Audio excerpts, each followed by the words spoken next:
mahasiswa peternakan Indonesia. Selamat datang di praktikum agrostologi. Perkenalkan, nama saya Gali Chandra Kirana, mahasiswa peternakan UIN Suska Riau. Dan pada kesempatan kali ini, saya akan mengajak kawan-kawan untuk mengenal hijauan makanan ternak. Yang pertama yaitu Penicetum purpureum. Penicetum purpureum memiliki nama umum yaitu rumput gajah atau elephant grass atau napier grass. Penicetum purpureum berasal dari Afrika tropik dan tersebar di daerah tropis seperti Indonesia. Berikut adalah taksonomi dari rumput gajah. Kemudian B. Morfologi rumput gajah. Morfologi rumput gajah ini terdiri dari mulai biji, bunga, daun, batang, dan akar. Pada umumnya, biji pada rumput gajah berbentuk bulir-bulir pada tiap tangkainya. Rumput gajah memiliki biji yang cukup banyak pada saat musim berbiji. Kemudian bunga pada rumput gajah berbentuk tandan dan berwarna emas atau coklat dan kekuning-kuningan ketika masa berbunga. Daun pada rumput gajah memiliki bentuk sejajar dan berwarna hijau. Kemudian batang pada rumput gajah pada umumnya hampir sama seperti batang tebu, yakni memiliki ruas-ruas dan di setiap ruasnya akan ditumbuhi mata yang berfungsi sebagai tunas baru. Sedangkan akar pada rumput gajah berbentuk akar serabut. Baik, seperti penjelasan sebelumnya, di sini saya akan menunjukkan terkait dengan morfologis rumput gajah. Yang pertama yaitu perakaran. Bisa kawan-kawan lihat, untuk perakaran pada rumput gajah memiliki tipe serabut. Yang kedua yaitu batang. Pada rumput gajah, batang memiliki ruas-ruas seperti tebu. Kawan-kawan bisa lihat, dan di tengah ruas ini ada mata sebagai perkembangbiakan individu baru. Nah, selain itu pada batang terdapat rambut-rambut halus seperti ini. Nah, batang sendiri memiliki bentuk bulat dengan panjang bisa mencapai 2-3 meter. Sifat batang sendiri pada rumput gajah itu keras. Ini bisa kawan-kawan lihat. Nah, untuk daunnya, rumput gajah memiliki tipe daun sejajar dengan tipe tumbuh itu berlawanan seperti ini. Satu bagian sini, satu di sini. Nah, pada daun ini terdapat gerigi-gerigi di bagian kanan atau sisi kirinya, dan di bagian ujung daun itu runcing. Selanjutnya C. Produktivitas rumput gajah. Yang pertama yaitu kapasitas tampung. Kapasitas tampung adalah jumlah hijauan makanan ternak yang dapat disediakan padang pengembalaan atau padang rumput untuk kebutuhan ternak selama 1 tahun yang dinyatakan dalam satuan ternak atau ST per hektar. Rumput gajah memiliki kemampuan tumbuh yang sangat baik dengan produksi yang mencapai 250 ton per hektar per tahun. Untuk lahan 1 meter persegi, rumput gajah biasanya menghasilkan 29,5 kg per hektar per tahun. Yang kedua adalah satuan ternak. Satuan ternak adalah ukuran yang digunakan untuk menghubungkan berat badan ternak dengan jumlah makanan ternak yang dimakan. Contohnya, sapi dewasa yang berumur lebih dari 2 tahun akan memiliki satuan ternak 1,0. Kemudian sapi muda yang berumur 1-2 tahun memiliki satuan ternak 0,5. Sedangkan anak sapi yang berumur kurang dari 1 tahun akan memiliki satuan ternak 0,25. Dan biasanya untuk 1 kali panen bobot segar rumput gajah mampu mencapai 4 kg per rumpunnya. Selanjutnya D. Kandungan nutrisi rumput gajah. Rumput gajah memiliki kandungan nutrisi sebagai berikut.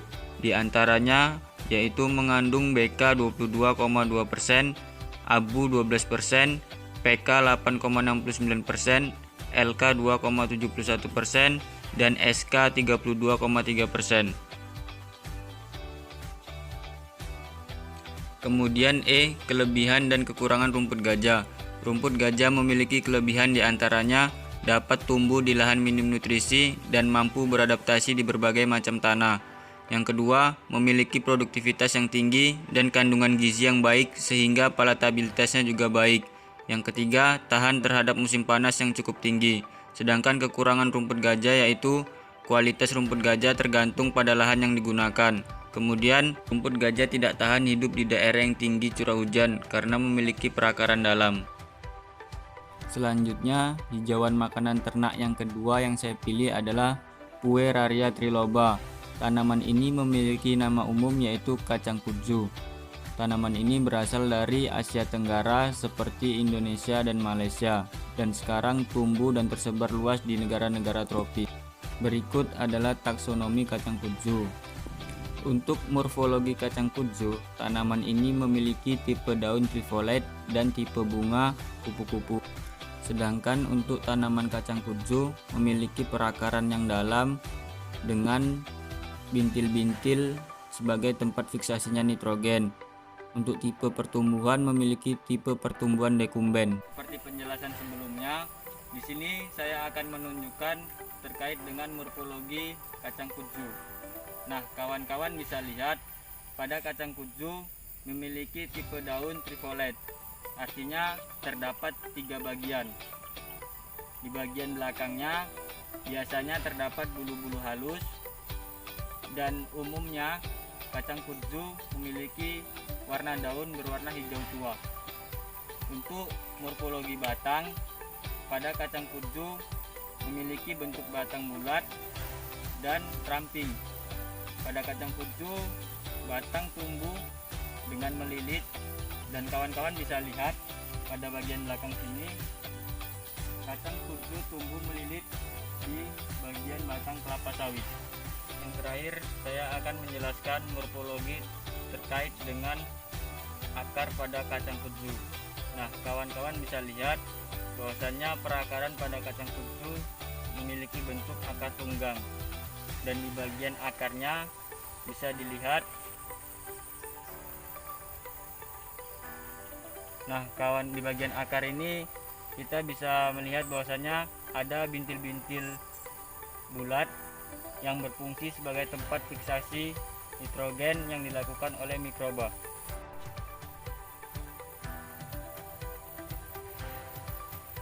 Untuk produktivitas kacang kudzu, hasil bahan keringnya sangat bervariasi, yaitu sekitar antara 3-6 ton hingga lebih dari 20 ton. Kacang kudzu tidak boleh digembalakan. Dan untuk satu kali panen, bobot segar kacang kudzu mampu mencapai 1,5 kg per rumpunnya. Selanjutnya kandungan nutrisi kacang kudzu. Kacang kudzu memiliki kandungan protein kasar sebesar 14,5-20%, LK 2-3,5%, SK 27-36%, kalsium 0,85%, fosfor 0,25%, dan 7-8,5% abu dari berat kering. Berikut adalah kelebihan dan kekurangan dari kacang kudzu. Yang pertama yaitu kelebihan, diantaranya toleran terhadap tingkat keasaman, memiliki kandungan gizi yang tinggi, mencegah erosi pada tanah yang tidak subur, dan memperbaiki nitrogen di atmosfer. Sedangkan yang kedua yaitu kekurangan kacang kudzu, yaitu sebagai salah satu gulma paling agresif karena pertumbuhannya terlalu cepat. Yang kedua, invasi kudzu berdampak negatif pada kualitas udara. Baik, selanjutnya untuk membudidayakan hijauan makanan ternak, hal-hal yang harus dilakukan adalah yang pertama adalah membersihkan lahan. Setelah dilakukan pembersihan, selanjutnya yaitu lakukan pembajakan untuk menggemburkan tanah. Kemudian buat gundukan seperti yang ada di samping saya. Setelah itu pastikan di samping gundukan tersebut ada drainase air untuk kebutuhan rumput gajah. Baik, untuk jarak tanam pada rumput gajah itu jangan terlalu jauh, kira-kira 30 x 30 cm jika penanaman menggunakan stek. Tapi jika menggunakan rumpun, sebaiknya ditanam ukuran 30 x 50 cm.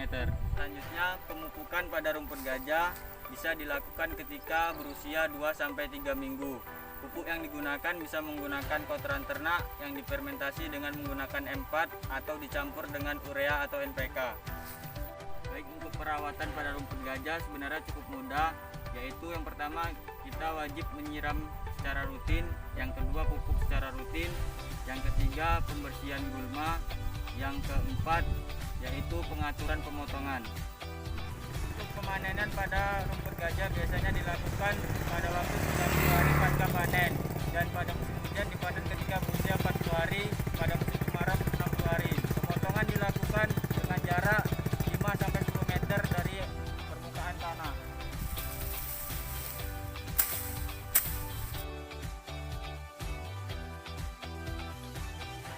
Untuk pemberian kepada ternak dapat dilakukan dengan 3 cara, yaitu pencacahan, pengawetan, dan fermentasi. Namun pada kesempatan kali ini saya memberikannya dengan cara pencacahan dengan catatan sudah dilayukan. Untuk pengolahan tanah pada tanaman kacang kudzu tidak terlalu sulit karena dapat tumbuh di daerah yang gersang. Kacang kudzu dapat ditanam langsung di ladang pengembalaan seperti yang ada di samping saya ini. Untuk jarak penanaman kacang kudzu, biasanya pada perkebunan kelapa sawit ditanam dengan jarak 3 meter. Bisa dilihat sini 1 sampai ke sini kira-kira jaraknya ada 3 meter, dan biasanya dikelilingi pada 1 pohon sawit. Baik, untuk pemupukan pada kacang kudzu biasanya jarang dilakukan karena kacang kudzu sendiri merupakan pupuk hijau bagi tanaman kelapa sawit. Namun di beberapa perkebunan kelapa sawit, pemupukan kacang kudzu dilakukan dengan menggunakan kotoran ternak sebagai pupuk organik. Contohnya ada di samping saya. Dan untuk perawatan tidak terlalu susah karena kacang kudzu bisa tumbuh dalam keadaan tanah yang gersang, dan perawatannya cukup dengan pemotongan secara rutin. Untuk pemanenan pada kacang kudzu bisa dilakukan ketika kacang kudzu berusia 2-3 bulan. Yang di belakang saya sini sudah bisa dipanen, dan untuk pemotongannya dilakukan jangan sampai mengenai bagian batang terlalu banyak.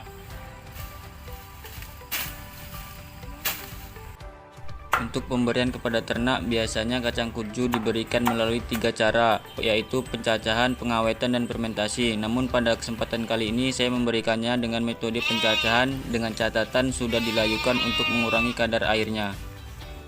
Baik, sekian pembahasan dari saya tentang hijauan makanan ternak pada rumput gajah dan legum kacang kudzu. Terima kasih untuk semuanya. Kurang lebihnya saya mohon maaf, kepada Allah saya mohon ampun. Yakin usaha sampai. Wabillahi taufiq wa hidayah. Assalamualaikum warahmatullahi wabarakatuh.